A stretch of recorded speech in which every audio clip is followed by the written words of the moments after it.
नमस्कार सांग मैंने जय जगन्नाथ। तो हठात मत एत गुड़ा मेडिसिन कहीं खाइबा पड़ा चलतु कहूँ मु तो ठीक ठाक मो बापा घर पलि आसली। तापर एठी आसी पहुंचला पर मत आसीगला प्रबल जोर जर। खाली मत एका नुहे मो झील को भी जर। देखुना राति सारा जर पड़ी छुआर मुहटा केमती सुखी जाइए। बहु कष्ट दुटा चूड़ा भजा खुए देती तापर मेडिसिन आनली किंतु मेडिसिन खुआला बेलू मत से नाकेदम कर पकेला।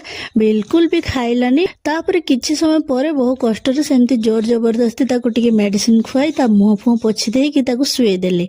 खाली सी एका नुहे ता पाखरे मु भी टिके सोई पड़थिली।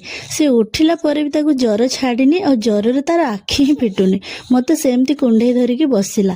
तापर सी सुइला पर मु पुणी जाइकी दलिया और डालीर खेचुड़ी टिके बनै देथिली। जेहेतु ता बापा नहांती ड्यूटी पळैचंती आमे मा झियो एई खेचुड़ी को खाइबु। खाई सारला पर आमे टिके सोई पड़थिलु। ता बापा ड्यूटी रे आसला बेलकू ता पई गोटे ओआरएस नेकी आस्थिले आ सी ओआरएस बसिकी पीला।